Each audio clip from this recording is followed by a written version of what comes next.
Welcome to another episode of His Story, presented by Down with the Kings. I'm going to cover today how the beef with 50 and Jayz started. That's where I left off the last video, the Jarule video, how 50 and Jarule met. I see that y'all like that, so I wanted to come back and bring y'all some more stuff. All right, so the reason why I ended the Jarule video with this 50 thing is because it's all connected. How so? I'll explain. Okay, so Jam Master Jay was from Brooklyn. He became a big local celebrity as far as DJ is concerned. He was idol to most of the DJs that came out of that area and eventually to the world. DJ Magoo, Irving Lorenzo from Murder Inc., the famed A&R record executive. He, when I met Black Child first. I met Black Child. Black Child introduced me to Jarule and O and Chris Black. I think Chris Black had just went to jail. They had already had their record out. Top Dog Entertainment was popping on Blunt Records. Mike Geronimo was lit. Mike Geronimo was the man at the time, actually. And I remember the calls. Jai used to tell me, yo, Leo Cohen called. He like, yo, what's up with that little guy with the big voice? That's how they referred to Jai at the time. Like I can remember. Jai lived in Warhol. I used to go on his crib. Like I said in the last interview I had, well not interview, my bad. In the last, I guess you can call it cigar cast, I mentioned I had a beat machine in this house. Shout out to my man P. Perry. Perry actually bought it. He wasn't into it, knew he liked it. Was like, yo, I can take it. So Perry gave me an MPC 3000. I had that in John crib. Long story short, short story shorter. I'm running with Jam Master Jay. Jayz bubbling with Irv. So now, when I go to JMJ Records, when Def Jam was on Varick Street, Irv now had believe he was the head A&R at Def Jam after bringing DMX and Jay-Z to Def Jam. I believe he got a head A&R spot, and then he got his Murder Inc. label. Murder Inc. was originally supposed to be Ja, Jay-Z, and DMX. Because what people don't know is Ja, on the Cash Money Click album that never came out, he had a record with Jay-Z and DMX in the Cash Money Click and Mike Geronimo. And if I'm not mistaken, that's where the idea for 432, no, I Shot Ya came out. I Shot Ya came out after Def Jam had heard Jarule and them Cash Money Click album, the Posse cut. LL made I Shot Ya. I don't know if it's related, but I watched it happen. But long story short, short story shorter, when Irv got to Def Jam, he was shaking the building. Jam Master Jay office was right across the hall from him, so we used to see Hov and them all the time. Me and Method Man and them used to smoke weed in the lounge. Red Man or whoever else was up there. Like Kevin Lyles was an intern. And don't never front on an intern because you see what he is now. Just like Diddy was an intern. Interns learn all inner workings of the entire business, so respect them interns. And we ain't know Kevin had money from doing a Milli Vanilli record at the time. I believe he had done that before. So he had a pocket full of money and was still an intern. Like, we had no idea. Shout out to him. He's not a friend of mine, but I seen his walk. So like I said, Irv was shaking the building over at Def Jam. We right across the hall. So Jam Master Jay, it should be a shoo-in for him to have one of the young DJs from his neighborhood that looked up to him be a head A&R at Def Jam. So anything he walk over to Irv is supposed to go because Jay believed in it and Irv was one of his young boys. It didn't go like that.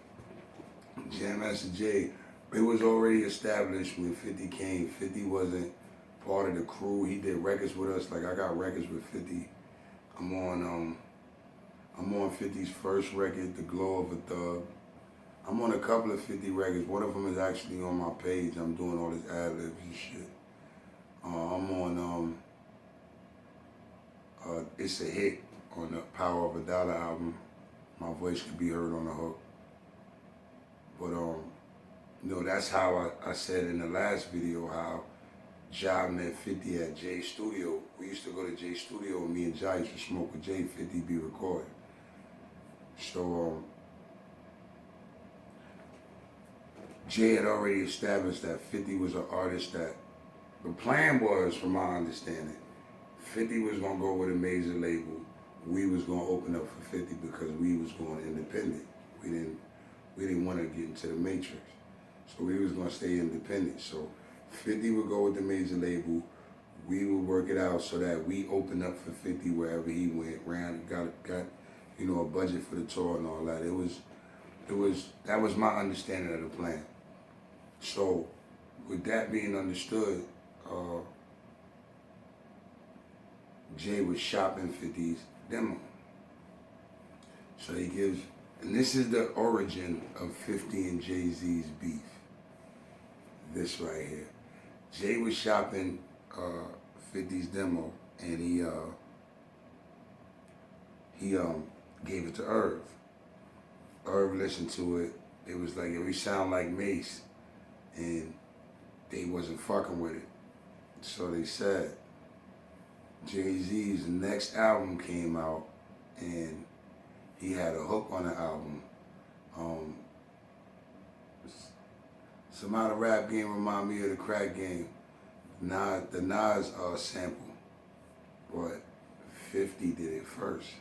50 had it on his album, on his demo, and he said it. When Jay-Z used it, it was sampled. But when 50 had it on his demo, and I believe I still got the demo, when 50 did it, 50 was like, somehow the rap game remind me of the crack game. Somehow the rap game remind me of doom, doom, doom, doom, doom, doom, doom, doom, doom. Yo, his demo was crazy. Like 50 actually did,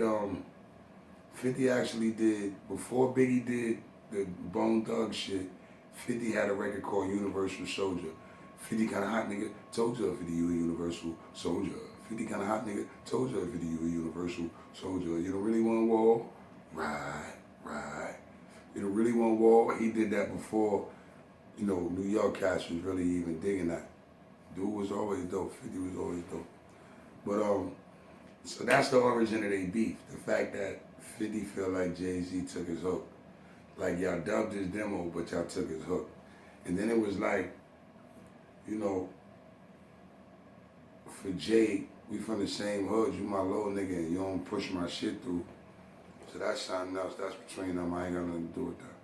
Again, I'm gonna say like, I don't jump on here to bash nobody, like I don't get nothing out of that. I'm not doing it for clout, I'm not doing it for notoriety. It's just that people enjoy me when I tell my stories. Like a lot of my friends, a lot of people from out of the country, I get messages on my Instagram, the One Man Army, the One Man, the letter R me, or Skrilla 100. Everything will be in the description. So I get messages from my Instagram. I get messages on Facebook. I get messages on whitelikethelabel.com. Only over 40,000 people subscribe to White Like the Label, whitelikethelabel.com. Don't wait too late to get subscribed to that so you can be in the know. People always enjoy my stories. Like I'm blessed to have lived the life that I live and have the experiences I've had. I got a couple of situations, I got another Jay-Z story I could tell about a show. Like I was around when Jayz was opening for Onyx. I was a kid, but I was there. You know what I'm saying? He used to come outside in the long black trench leather with the two little platinum chains with the diamonds on them. Like I remember back then at the Muse and shit like that. Like I said, I was underage, but I was always big for my age, so I was there. I got some more Jayz stories. Me and my boy Q was talking about my period of time where I was around Akon and me introducing him to one of his baby mothers and so on and so forth. So that might be in the next one. We might do, I'm not sure.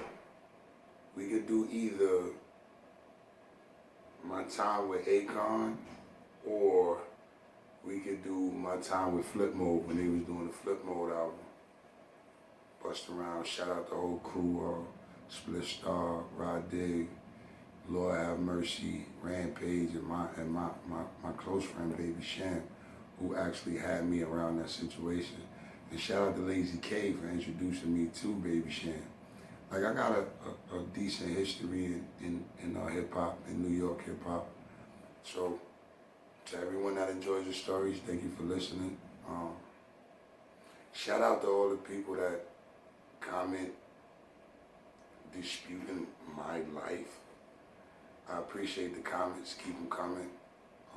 I'm not blocking nothing. Like, you know, if you want to waste your time and tell me that I didn't live the life that I lived or I don't know the things that I know to be fact, that's cool. You'd be better off asking one of them if I'm speaking accurately. Like these are things that I actually witnessed, I was actually a part of. So again, I appreciate everybody for tuning in. Like, comment, subscribe, repost, tag your friends. Like, if the numbers keep going up, I keep doing it. Like nobody wants to speak to an empty room. So I appreciate everybody for coming through. You may have noticed this logo. This logo is the greatest.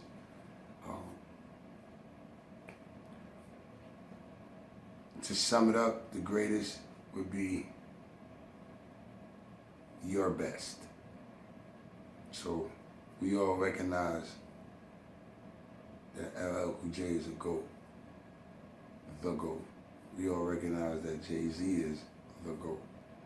But you could also be the GOAT in your own life. If you're doing better than you was yesterday, you're the greatest of all time. So this is what this stands for, the greatest. Merch dropping soon on whitelighthelabel.com. It's a lifestyle brand. Tap in with the brand. Performance videos coming up.